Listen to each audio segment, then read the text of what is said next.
Good morning, students. Hope you are keeping fine at home. Is that right?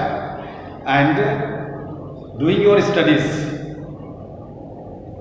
Welcome to the moral value class.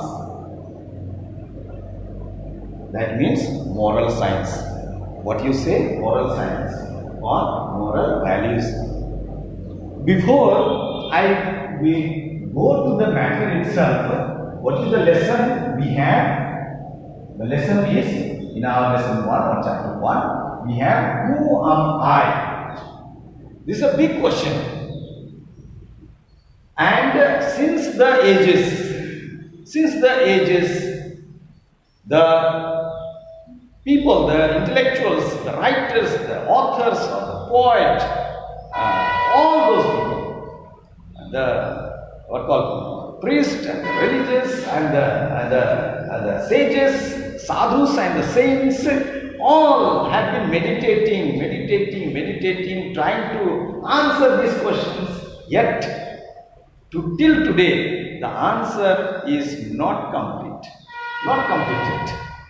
Nobody has ever been able to find out what is the exact answer of who am I. This is a big question, and always it renews, it enlightens us, it gives different answer to this question. So they have very many types of, according to the person, according to the place, according to the situation, according to the time, the answer varies.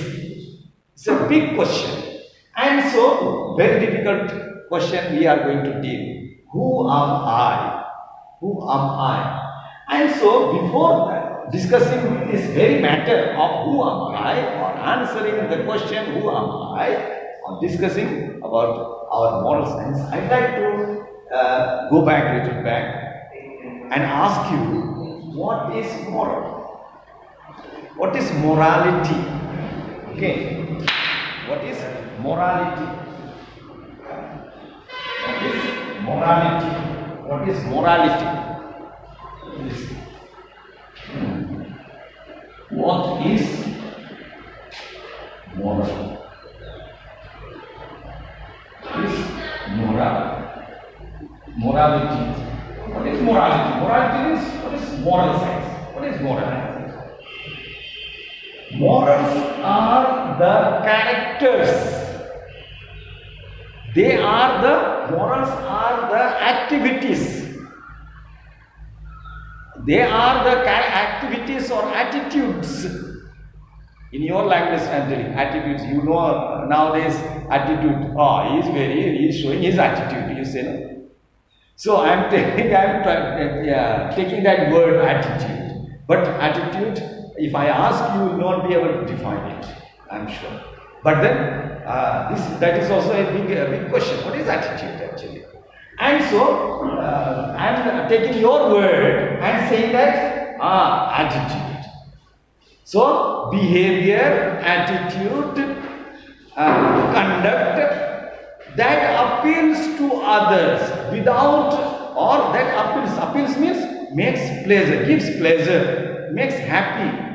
If I am behaving with you in such a way that hurts your emotion, hurts your mind, hurts your body, then that activity, that kind of behavior is immoral. That is not good. Immoral, that becomes an immoral. Immoral means not against, immoral means against morality. Moral behavior, good behavior, pleasant behavior, holy behavior. So what goes against the holiness of a person? This is a big word, another word. So holiness of a person, purity of a person, if I hurt, then that act is known as immoral. Immoral. So I am saying morality. So we need to. So what is morality? Once you say immorality, now you are easy to understand what is morality. Morality are the behavior or a conduct which appeals or makes pleasure or enhances the spirit of the other, helps in dealing or talking with him, having good relations, holy relations, making a good relationship. That is called morality. Okay, that is called morality. If I am behaving with my parents properly, speaking to them politely, acting in such a way that doesn't hurt, using the words which does not okay, so immoral words. Today you call it gali. All this sort of galis, you know that. I need not tell you. The word gali, if I say, then you have to say that kind of words. If you use, then that becomes immoral. That hurts the holiness or that defiles the holiness of a person. For that matter, you need to know that we are not just a human being. We are also these human beings with flesh and blood, but we have got the spirit in us. So we are also a spiritual being. Okay, we are also spiritual. Therefore, when our spirituality gets hurt, then that is called immoral act. So morality is that. So the actions which gives value, actions that gives value, importance, the value of our act is highlighted. Okay, good value. Then those virtues, the act like love, kindness, charity, okay, helping hand, all these are the virtues. These are called virtues. Good word. And so these good actions, that gives virtues is highlighted with this act. So behavior and the value. Our behavior is given value. That is what we are going to say. How to give our action a value.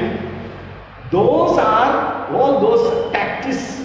Those are those processes. They are known as moral science. Moral science. We are going to learn. So next one is we have therefore if you have to know your activities whether they are moral or immoral, then you need to know first of all who you are. Who you are is a big question. Therefore, you need to know who you are. I should know. Unless I know myself, I will not be able to know others. Somebody might say, if I don't know others, I might not know myself also. Okay, so what is that? Who am I? Who I am? It's a big question I have asked. I told you that saints and sages, all they are meditating, trying to know. Jesus came, Gautama Buddha came, Mahavira came, and Prophet Muhammad came. Everybody tried to find out who am I. Who is a human being? Who is I? So now to answer this, we need to know. There was a early couples. I'll tell you. There was a couple, very nice. Couple means who? Husband and wife. So they were very good, loving husband and my wife. They had no children. So husband was a woodcutter. Husband was a woodcutter. Every day he used to go to the forest. To make the story short, I'll tell. So one day in the forest, he found that one object. It was so shining, It was shining so much. So he said, hey, what is that? First of all, he thought that is a fire, so he did not go. But when he went closer to that, then the shining was less and less. So lustrousness of the object was less. And so he went, and when he went back close to that, then he bent and saw, what is this? When he saw the object, then he could see his face over there. In the object, his face was reflecting, and he was so happy. He was so happy to see. And then he was with his great joy, with great happiness, he came home running. And when he came home, he showed this object to his wife. What happened, you know? I hope you might have guessed what happened after that. When the wife saw this object, took the object, and then what happened? She saw another reflection over there. She saw the reflection, her reflection in the object, and she got angry. This man was happy with great joy. He said, I have got something very surprising thing. It is a surprise. He wanted to give a surprise. But the wife became very, very angry. And then what happened next? You should think that. You should think. Because she saw in the reflection, her reflection, and she thought that this man goes to the forest and then meets the other lady over there. See the thinking. And so there was the love, the respect, and that was there, that came. What was that object? The object was the mirror. The object was a mirror. She could see herself in the mirror, but she did not recognize that it is she. It is she. Why? She had never seen herself. Have you seen yourself without mirror? Can you see yourself how you are looking? Without looking at your photographs, without mirror, how you are? So, hope you have understood it. So, you have to know. So, who tells you how you are? Who tells you how you are? It is not you tell how you are, others they tell you who you are. Others they tell how you are, what kind of person you are, you cannot tell. Others they tell what kind of person you are. And so, this is very, very important. And so, mirror is the reflection. Mirror shows us how you are. Of course, the physical things. The other things is spiritual things, our conduct and all that, the other people's. And therefore, there is a quotation. There is a quotation. Show me your friend and I will tell you who you are. I repeat, show me your friend and I will tell you who you are. Think of. Next class.